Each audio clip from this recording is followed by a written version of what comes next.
A breaking news update. 7 days ago, 5 high school seniors from our city embarked on a backpacking trip into a remote section of the Sierra Nevada National Forest.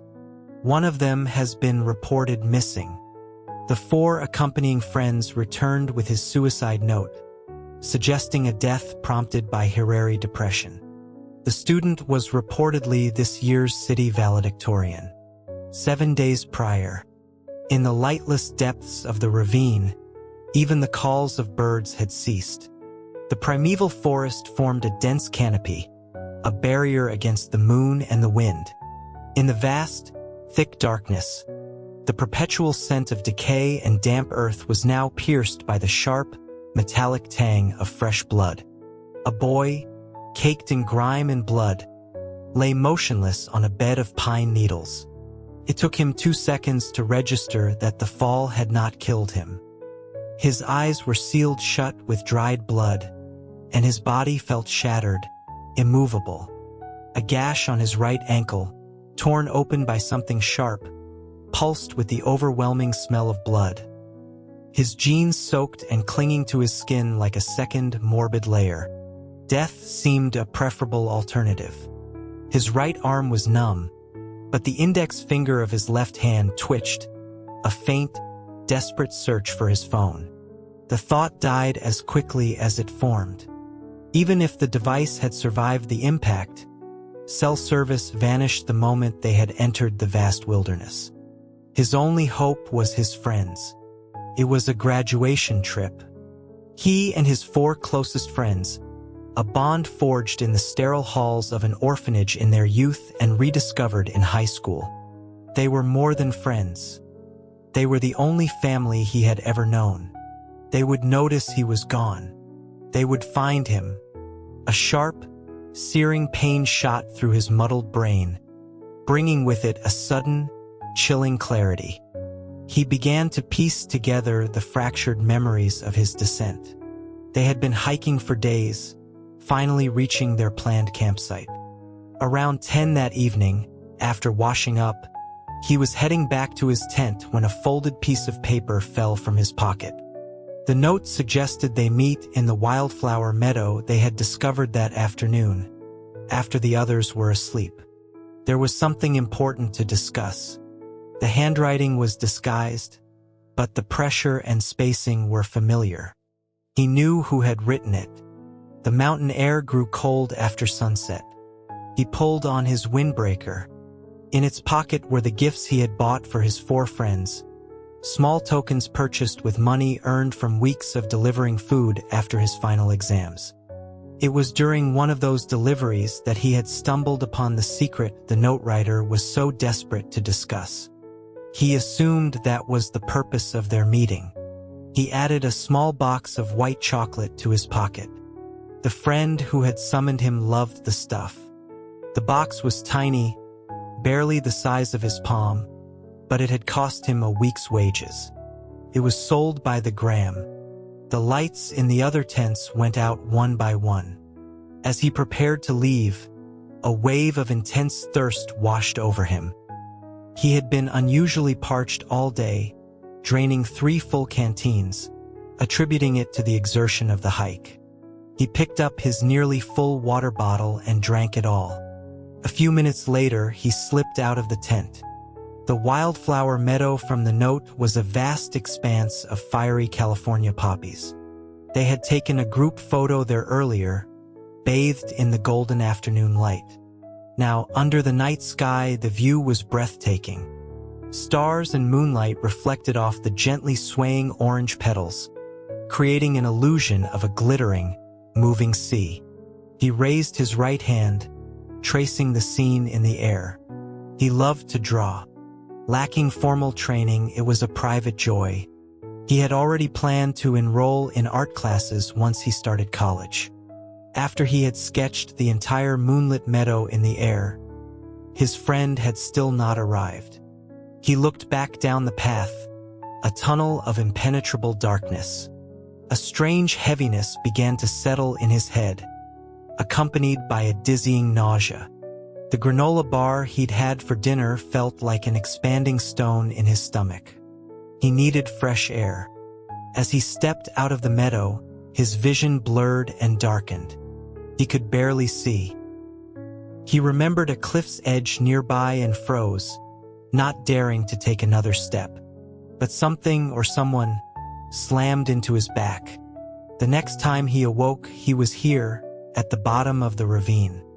Having reassembled the memory, a single thought consumed him. He could not fall asleep. To sleep was to die. He had to hold on until his friends came for him. To fight off the encroaching darkness, he forced his eyes open, tearing a small slit in the crusted blood. The silence of the ravine floor was absolute, the cold far more intense than it had been on the ridge above. He could feel the warmth seeping out of his body. He began to count silently. 1, 2, 3. The numbers were an anchor, a way to distract from the cold, a way to mark the passage of time. A faint light appeared in his vision. His body was long past feeling pain or cold. His cracked, pale lips parted slowly, forming a number. 35,200. Nearly 10 hours had passed. He clung to hope. The mountain terrain was treacherous, pathless. Finding the base of a ravine would take time. The bleeding had stopped, his wounds clotted. Without food or water, he could last another 2 or 3 days if he stayed awake. It would be enough time. He stared up at the canopy as it darkened once more, praying that the area was free of predators and venomous creatures, and continued his count. The sky turned black again. The world remained devoid of the sound of footsteps. No one came. Fortunately, neither did any predators. His breathing grew shallow, his head throbbing as if it were a balloon being relentlessly inflated, its walls stretching thinner and thinner. In a flash of insight, he remembered. The poppies, while potentially toxic if ingested, wouldn't cause such extreme vertigo and nausea from scent alone. And there had been another scent mixed with the floral aroma, something artificial, a fragrance not of nature. He had smelled it earlier that day, when his 4 friends were the only ones around him. Someone else had been in that meadow. His fall was not an accident. The hope that had sustained him shattered like ice.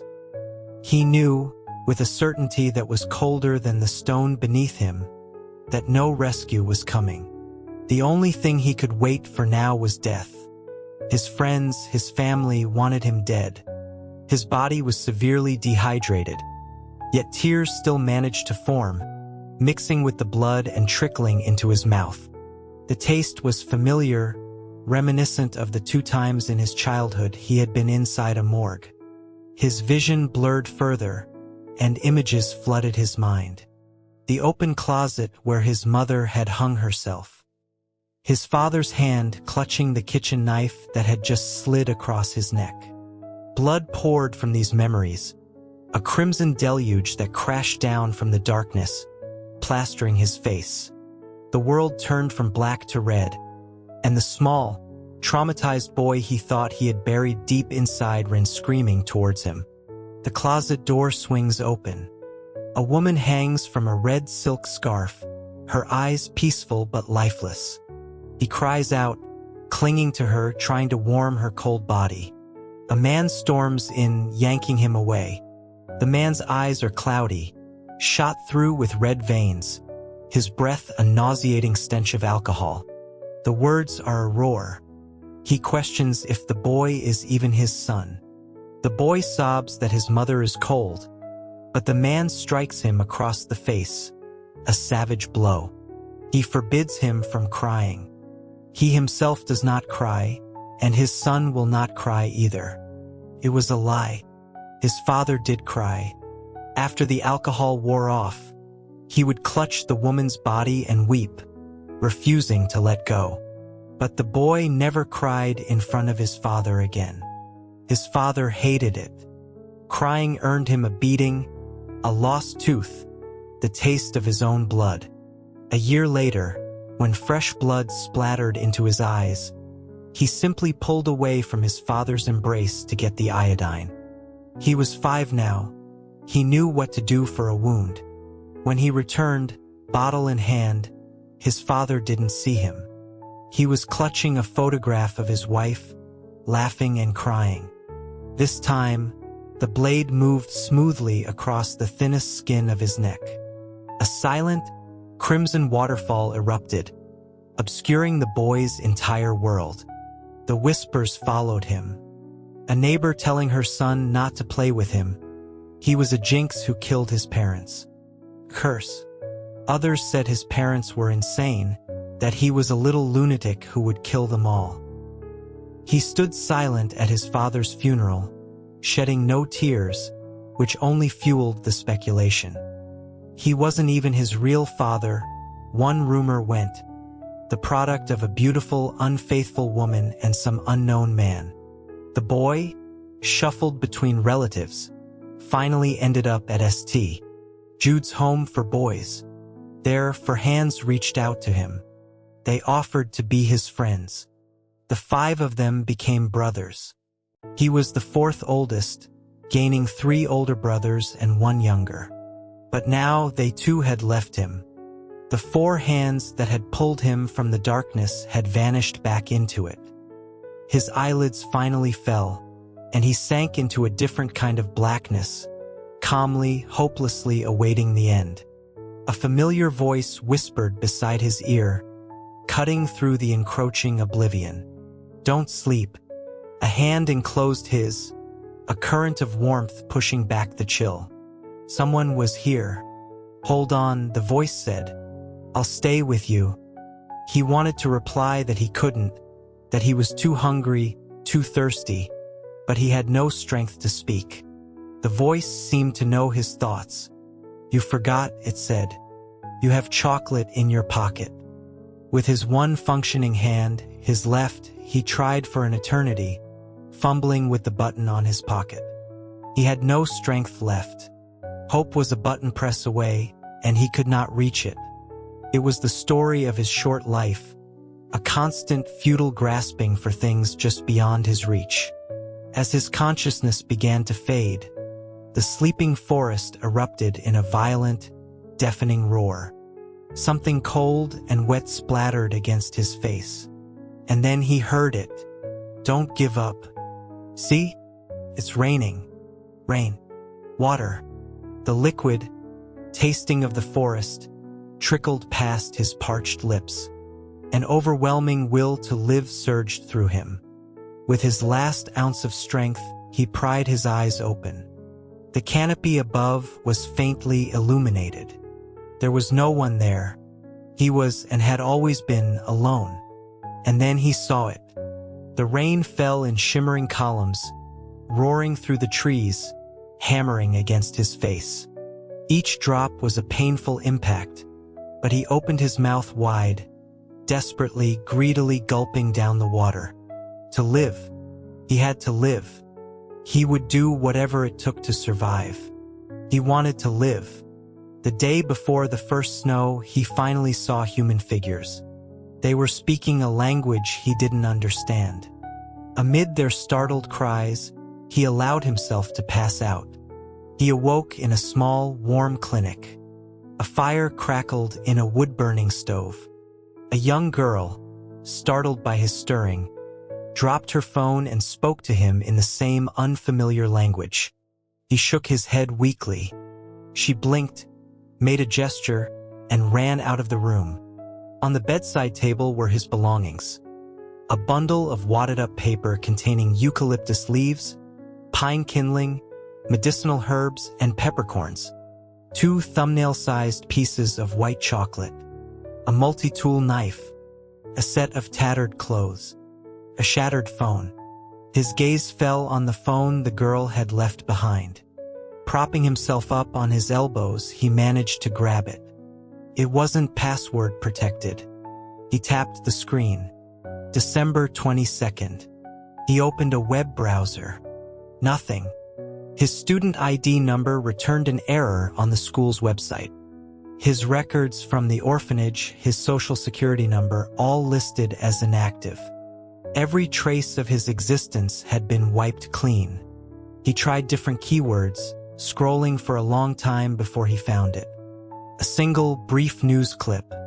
A breaking news update. 7 days ago, 5 high school seniors from our city embarked on a backpacking trip into a remote section of the Sierra Nevada National Forest. One of them has been reported missing. The 4 accompanying friends returned with his suicide note, suggesting a death prompted by Harari depression. The student was reportedly this year's city valedictorian. The video was months old, less than a minute long, before the broadcast cut to the next story about a major traffic accident. The boy's dark eyes were empty. For 125 days in that forest, he had endlessly speculated on who had tried to kill him. Now there was only one answer. He had been murdered by his 4 brothers. They knew better than anyone that he had no Harari illness, no depression. Yet they had all validated the note, swiftly erasing him from the world. Whether they had conspired together or one was the killer and the other 3 covered it up, the result was the same. They had collectively certified his death. All because he had discovered their secrets. Confusion, pain, disappointment, and hatred swirled in his gaze. The blood in his veins felt colder now than when the snake had coiled around his neck in the ravine. Footsteps approached from outside. He stared at the clean sheets, his expression hardening into pure resolve. He couldn't go to the police. His 4 friends had families, connections, powerful backing. He had no proof. Reporting it would not bring justice. It would only put him in danger again. He couldn't risk it. He would have to wait to endure until he was strong enough to protect himself. Only then could he reveal he was alive. He deleted the browsing history and placed the phone back where he'd found it. Moments later, a breathless woman pushed open the door. She was the only one in this small border town who spoke English, a college graduate who also served as its only doctor. She looked at the dark-haired boy. He was swimming in a tank top left behind by a former patient, his skin a ghastly white, covered in scars. On his right shoulder blade was a blue, heart-shaped birthmark the size of a quarter. She had so many questions. How did he end up in the forest? How long had he been there? His right leg was a mess of torn flesh, bone visible in several places. How had he survived? How had he walked out? It was a feat even a seasoned ranger would find impossible. She tried speaking English first. She asked if he was American. The boy looked up, his face gaunt, his cheekbones sharp. His dark eyes seemed unnaturally large in his skeletal face. He looked more like a specter than a person. He gave a slow nod. The woman's face lit up. She had studied in the States. She asked for his name. He hadn't spoken in 125 days. His voice was a raw, gravelly whisper. From this moment on, he would be known as Julian Croft. "Welcome aboard, Mr. Croft." The blonde flight attendant spoke with a practiced smile, handing back his passport. Her eyes flickered to his date of birth. Only 28 and so successful. She had overheard her colleagues talking about a special passenger on this flight to New York who had booked multiple first-class seats. The first-class boarding area was cordoned off. From the main queue, a child's voice rang out. "Beautiful vampire." Heads turned toward the man. He was tall and slender, dressed in a silver-gray suit. He had thick black hair and wore a pair of silver-rimmed glasses. His skin was unnaturally pale, his thin lips a stark, vivid red. The line of his jaw was as sharp as the collar of his shirt. Even with the summer sun blazing through the terminal windows, he seemed to radiate a profound cold. The description fit. The child's mother flushed, quickly clamping a hand over his mouth and casting an apologetic look at Julian. Behind the lenses, Julian's dark pupils were bottomless pits. His eyes, elegant and almond-shaped, held a piercing indifference. The next moment, he lifted a handkerchief to his lips, muffling a soft cough. The inhuman aura vanished. He gave the mother a polite nod and stepped into the jet bridge. He had booked all the seats on the right side of the cabin and the first 3 rows in the center. He chose the second window seat for himself. From the 4th row in the center, only the back of his head was visible. After stowing his bag, Julian took out the handkerchief. A few faint red stains marred the white silk. He folded it nonchalantly and coughed again, longer this time. He pocketed the handkerchief as his phone vibrated with 3 new messages. He opened a video from a dog breeder first. A blue Merle Border Collie sat on a pristine lawn, its coat sleek and shining. One of its eyes was a startling ocean blue, the other a pure, deep black. The breeder's voice narrated that he would take good care of Daylight and bring him to the States once Mr. Croft was settled. The dog barked as if in agreement. The next message was from his doctor. Only 6 months left. You should. Julian skipped it, opening the last one. It was a query about his flight's arrival time, an offer to pick him up. He didn't reply. Instead, he opened the country's most popular social media app. The top trending topic was Leo Vance's tearful marriage proposal at his 10th anniversary concert. The second was, who is Caleb Lockwood? Sunlight fell across Julian's hand. It was long and slender, so pale that the fine blue veins were visible beneath the skin. He opened a case and placed a single wireless earbud in his right ear, then tapped on the second trending topic. A video with over 1 million views, likes, and shares began to play. In it, Leo Vance, fresh off the stage, his eyelashes damp with sweat and tears, clutched a microphone studded with blue diamonds. He shouted into the camera a raw, public declaration. Caleb Lockwood, I'm ready to get married. Are you? 10 years had transformed Leo. He was now one of the country's biggest stars, his every move exuding a radiant, effortless confidence.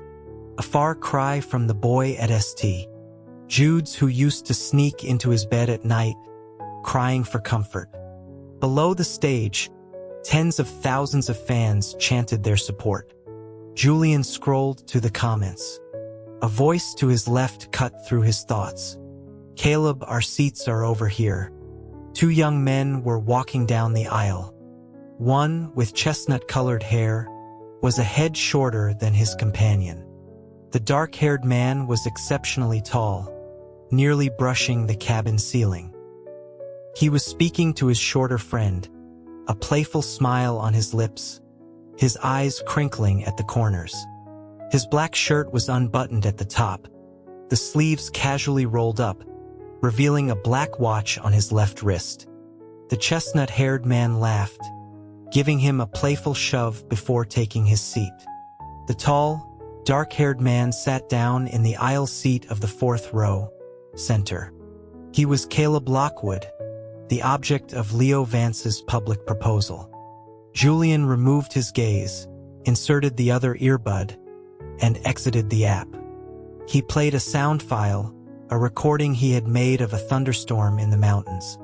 It was the only file he never deleted.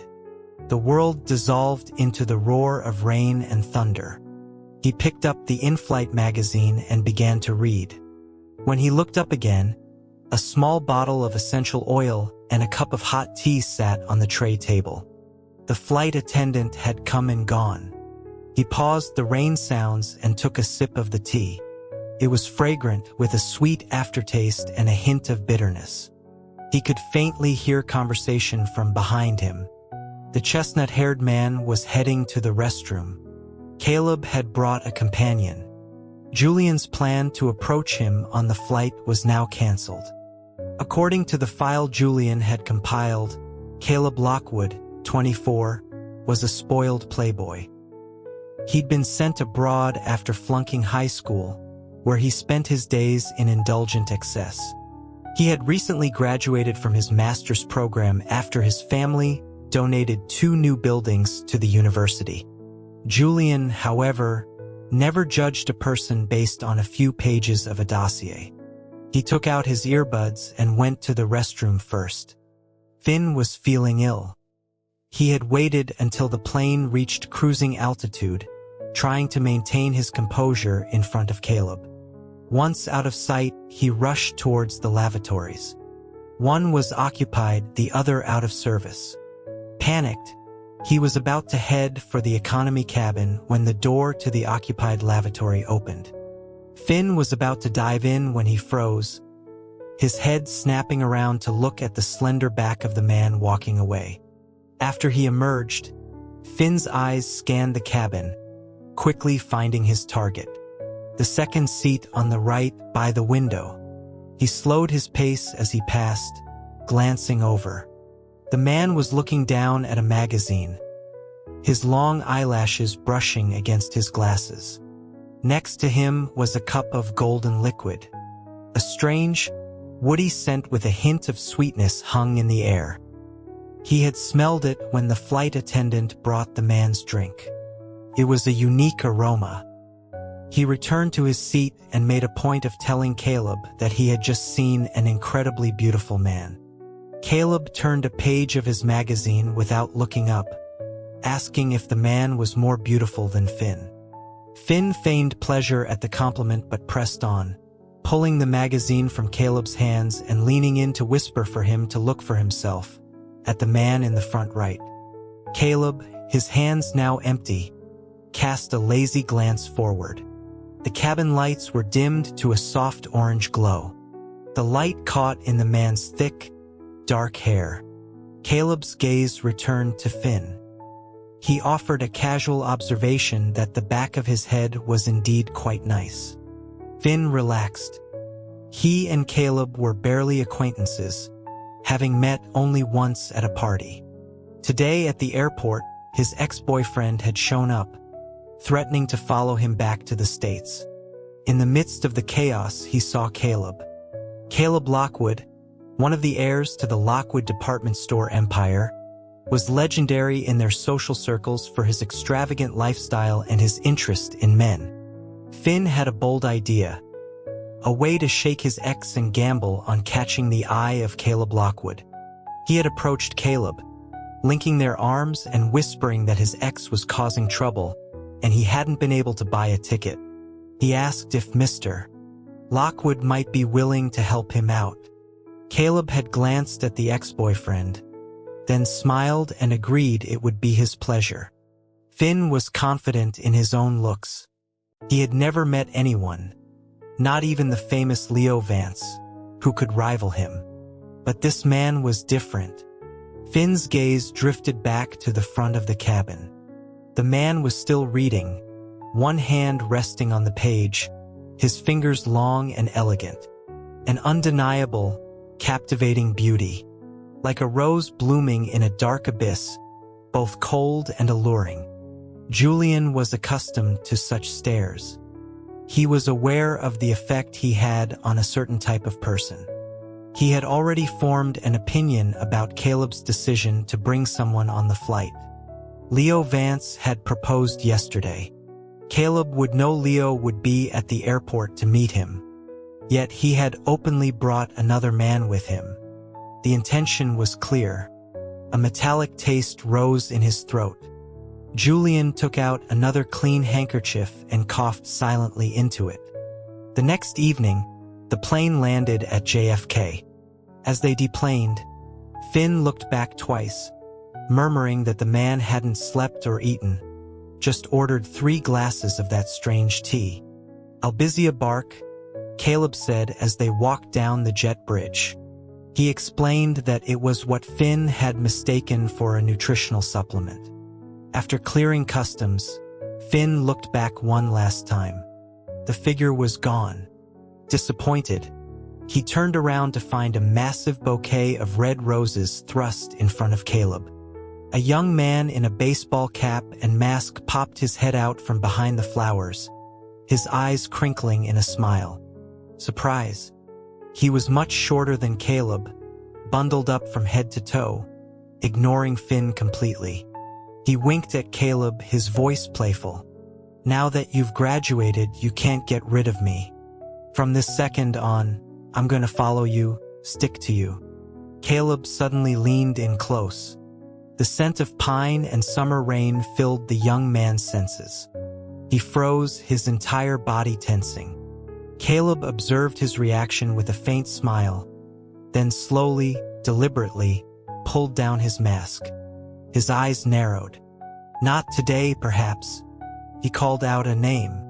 Leo Vance. Before Leo could react, Caleb's hand was on his waist, giving him a firm push. Leo stumbled back into a crowd of people that seemed to materialize from nowhere. It's Leo. I love your new album. My daughter is your biggest fan. Can you sign this? In an instant, Leo was swarmed. Through the crowd, he saw Caleb and Finn walking away. He clenched his fists, but a bright smile quickly replaced his frustration. He hugged the roses and took the offered boarding pass, asking if signing it would be okay. Outside, a Rolls-Royce was waiting. The driver opened the door for Caleb. Finn got in first, assuming their destination was a hotel or a private villa. But Caleb closed the door from the outside. Finn's smile froze. He lowered the window, trying to sound casual as he asked if Caleb wasn't leaving. Caleb leaned against the car, his posture intimate. He was happy to continue being Finn's shield, he explained, but he had a prior engagement. The car was his for the night. He wished him a pleasant return to the country. The hot night wind whipped around Finn's face, which had turned pale. He realized Caleb had known his intentions all along. And thinking back to Leo Vance inside, a cold sweat broke out. Caleb hadn't just been his shield. He had used Finn as a shield against Leo. At the same time, a slender figure pulling a suitcase and carrying a paper bag emerged from the terminal exit. In the distance, the crowd around Leo Vance grew larger. Suddenly, Leo looked up, scanning the area. It was just a sea of faces, like any other day. He lowered his gaze and continued signing autographs. Julian walked past the throng of people. A joyful voice called his name. Julian. A bouquet of fresh flowers appeared before him. A man of similar height beamed at him. You must be starving. Let me take you for some authentic local food. Julian accepted the flowers with a smile. Thank you, but there's no need. I ate on the plane. It was only up close that Dr. Alex Chin noticed Julian's glasses. His smile faltered. He asked about his eyesight, offering to set up an appointment with a top ophthalmologist he knew. He joked that if he had known Julian's vision would decline, he would have specialized in ophthalmology instead of internal medicine. For the past 2 years, Alex had been dropping hints about his feelings. He had fallen for Julian after Julian rescued him from a near-fatal cave diving accident. But Julian was an enigma. He knew only that Julian was a lawyer and had his contact information. Every time he called, he feared the number would be disconnected. But now Julian was here. His joy was palpable. Julian explained they were non-prescription lenses, just to hide the fatigue from the flight. Alex was immediately chagrined, insisting on taking him to his hotel to rest. He reached for the suitcase, then stopped himself. In the 2 years they had known each other, Julian had never allowed him even the smallest gesture of help. Here, Julian said, pushing the suitcase towards him. Holding the bouquet, his dark eyes twinkled with a rare warmth. He said that today he truly had a friend from afar. Alex eagerly took the suitcase, then reached for the paper bag. Julian shook his head, saying it was light. Alex led the way to the parking garage. As they neared the hotel in the city center, a call came through on the car's speaker. A calm female voice informed Dr. Chun that the chairwoman was not feeling well and he needed to come to the estate immediately. Alex's smile vanished. He hesitated, glancing at Julian. "Your patient is more important," Julian said.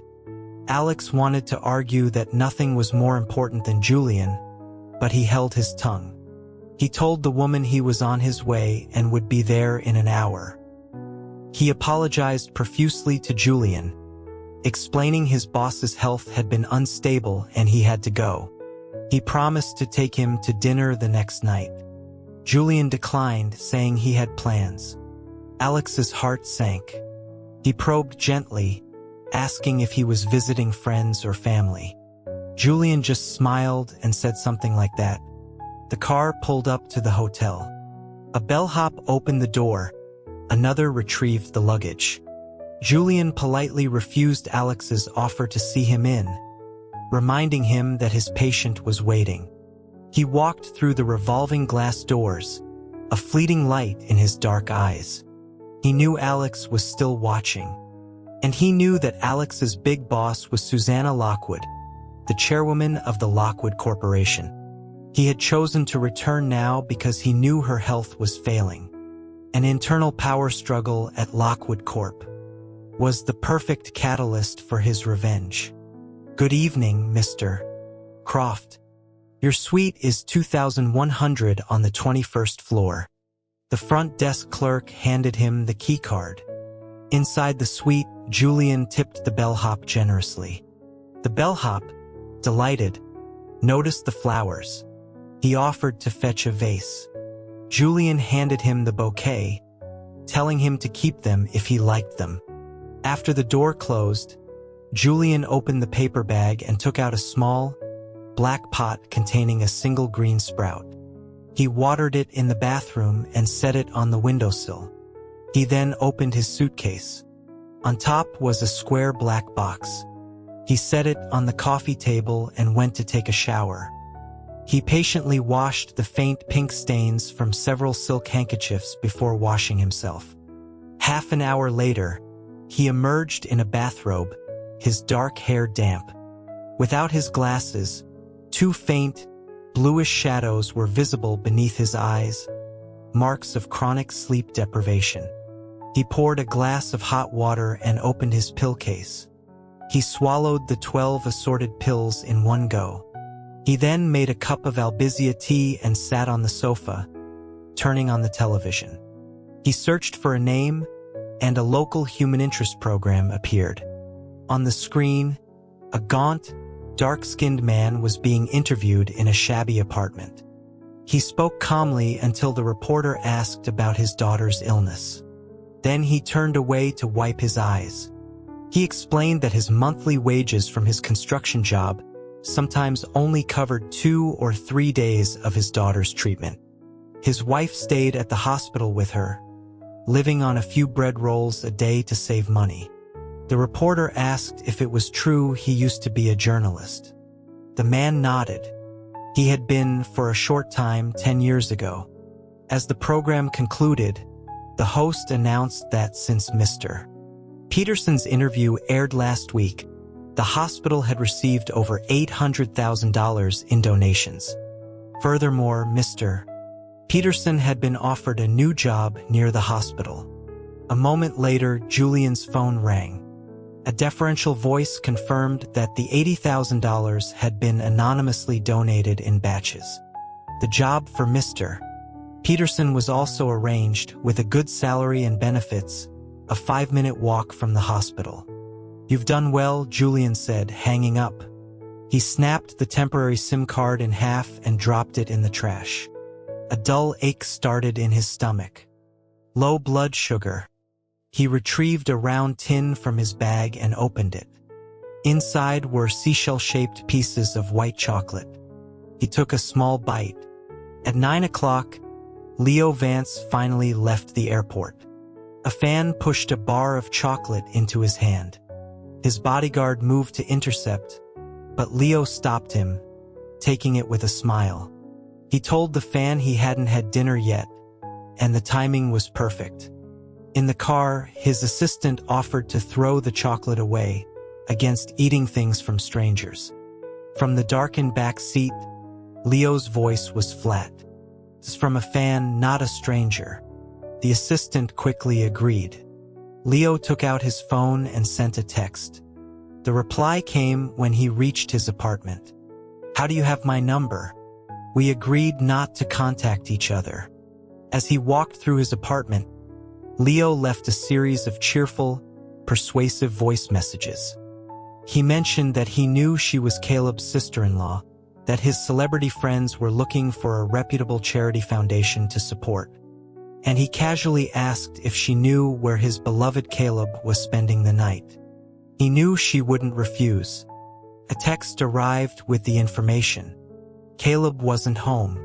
There was an auction in 2 days. She would try to get him to go. Leo smiled, a faint milk mustache on his upper lip, and typed a reply. "Thanks, sis." Caleb Lockwood placed the fresh flowers in a vase. "I'm back," he said to the man lying in the bed. He turned him gently, massaging his arms. "You've been asleep for 10 years, he murmured with a sad smile. "If you don't wake up soon, those abs you worked so hard for will disappear completely." The only reply was the rhythmic beep of the machines. Julian's eyes snapped open. A green light from the alarm clock reflected on the ceiling. 2:01 a.m. 3 hours of sleep as usual. He got out of bed, his palms cold despite the warm room. He stared at his bloodless face in the mirror and splashed it with hot water. He sat on the sofa and opened the square black box. Inside was a large bag of puzzle pieces. He unfolded the box itself, which transformed into a frame for the puzzle. A few scattered sections were already complete, but the overall image was still a mystery. He picked a piece from the bag at random, studied it for a moment, and placed it in an empty space. He worked slowly, methodically. By the time the sky began to lighten, only a few more small patches were filled in. He checked the time, packed away the puzzle, watered the sprout, and left the hotel.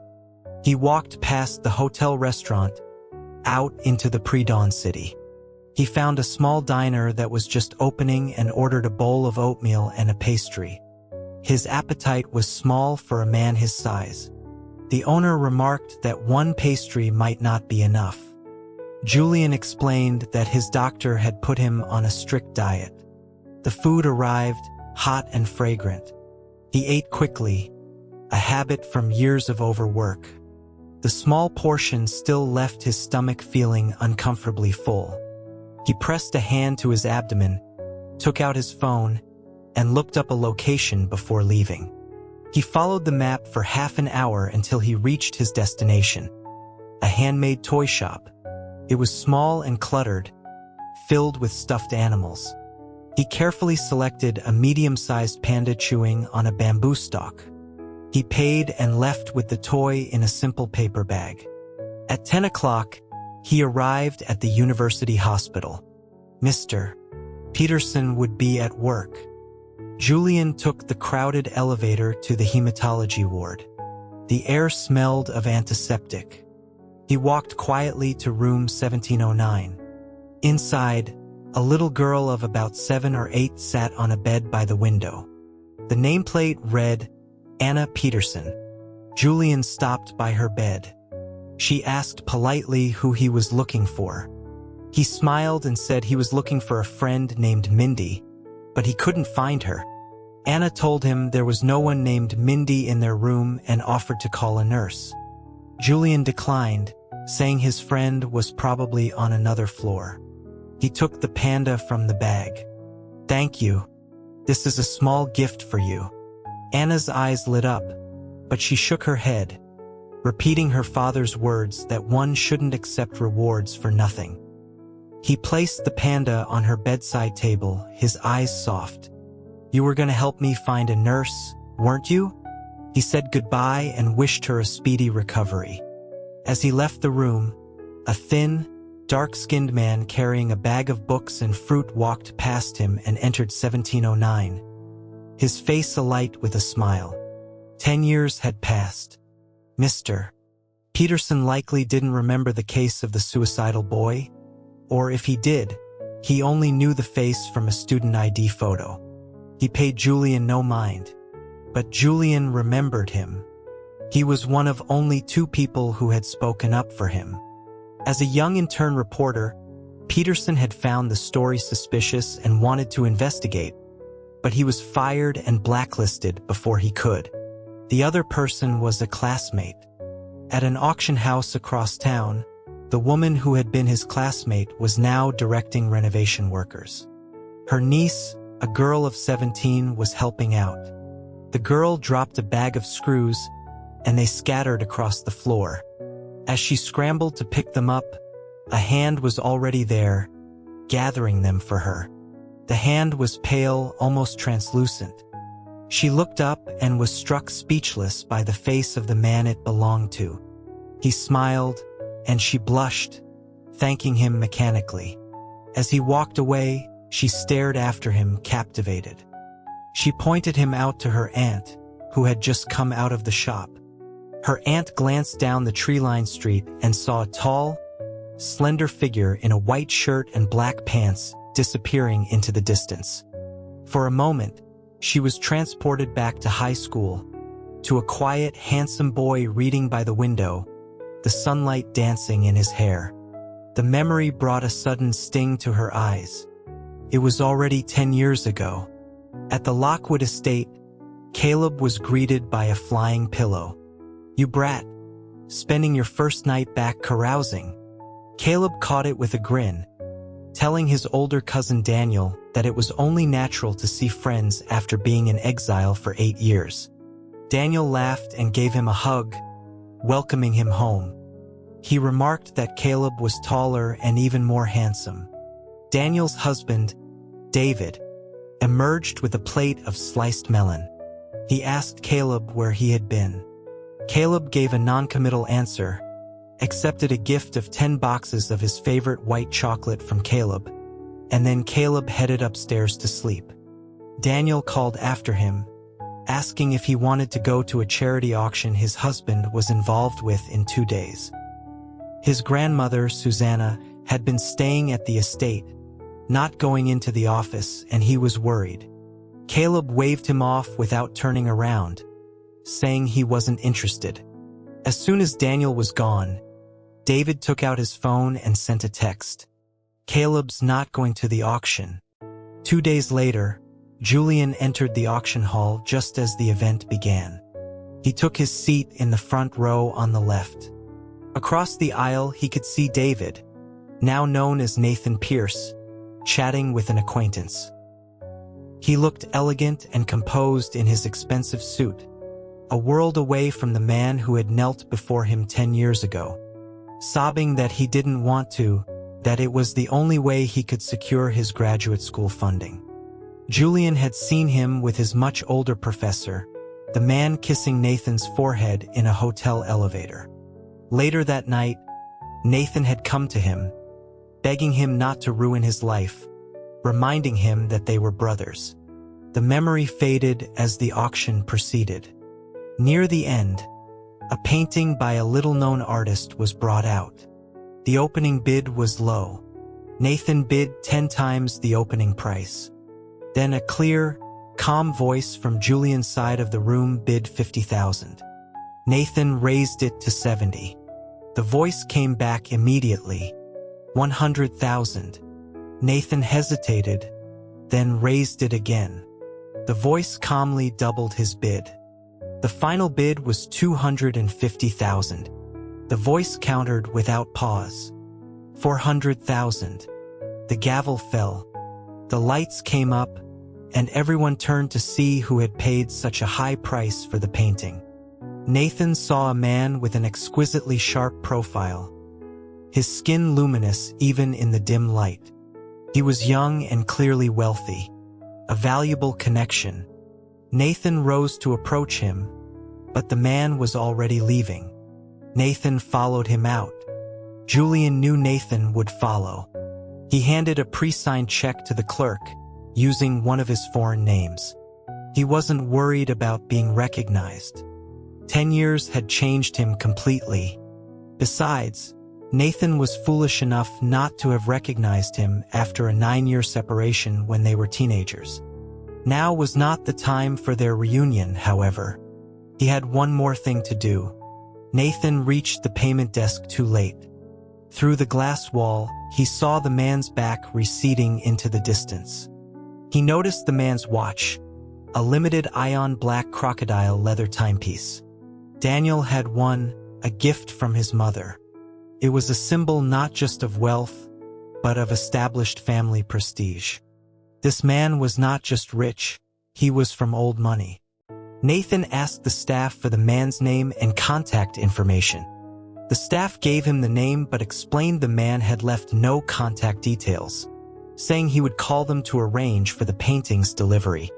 Outside, Julian put his sleeves down, covering the watch, and got into a waiting car. He had seen the watch on Daniel's wrist during a difficult legal consultation a few years prior. The client had been wearing one. Julian had changed his terms, and 6 months later, the watch was his. Back at the hotel, he got a call from Alex, who claimed to be passing by and offered to take him out for a late supper. Julian had already spotted Alex's car parked near the hotel. He told him his room number and invited him up.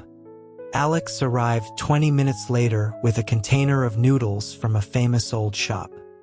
He confessed it was the dish he missed most from his time living in the country years ago. Alex, surprised by this personal revelation, probed for more information about his past, but Julian deftly changed the subject, asking about the hospital. Alex let slip that foreign specialists had been consulting on his boss's case all day before catching himself and changing the subject again, offering Julian the use of his empty apartment. Julian declined, saying he would have a place to stay soon. After Alex left, Julian rushed to the bathroom and was sick. It had been 10 years since he had eaten those noodles. It was a favorite dish of one of his former friends. He took his nightly pills, then opened his laptop. With Susanna Lockwood's condition worsening, it was time for the next phase of his plan. He pulled up the website for the Serene Forest Sanatorium. The next day, Julian drove a rental car 2 hours out of the city to the sanatorium. At the gate, he told the guard he was there to tour the facility. Inside, he parked in an underground garage out of sight of the cameras. In a bathroom stall, he changed into a white orderly's uniform, complete with a name tag that read Li Xiang. He took the stairs to the 6th floor, which housed only 2 private rooms. Pushing a cleaning cart, he walked down the sun-drenched hallway to room 601. The door was ajar. He knocked, and receiving no answer, entered. The man in the bed, Caleb's older brother, had been in a coma for 10 years. There were no cameras in the room. Julian worked efficiently, collecting a few strands of hair and a saliva sample. He drew a small vial of blood, carefully concealing the needle mark.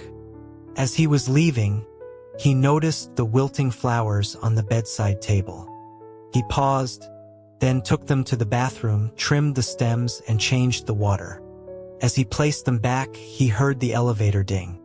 Caleb Lockwood stepped out, carrying a cake box. He walked down the hall. A faint, woody fragrance, the scent of albizia, drifted past him as an orderly pushed a cleaning cart by. It was the second time in as many days he had encountered someone who smelled of it.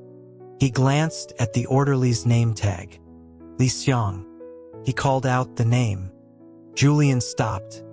He turned, his face obscured by a mask, his eyes distorted by the thick lenses of his glasses. He asked in a bright, youthful voice if he could help. Caleb held up a cleaning cloth. "You dropped this." Julian took it, their fingers brushing for a moment. Caleb looked at his gloved hand. The cheap glove looked strangely elegant on him. "Thank you," Julian said, his voice calm. Caleb let go of the cloth and entered the room. He placed a slice of black forest cake on the bedside table. "I ate your favorite for you," he said to his comatose brother. "It's much better than that chestnut cake Mom always gets you." Back in his car, Julian placed the samples in a portable cooler. His heart was racing, but not because of the close call with Caleb. It was a symptom of his deteriorating health. He ate a piece of white chocolate to steady himself. Caleb's presence was unexpected. He had brought black forest cake, but their mother always brought chestnut. Interesting. As he drove out of the garage, he saw a flashy sports car pull into the lot.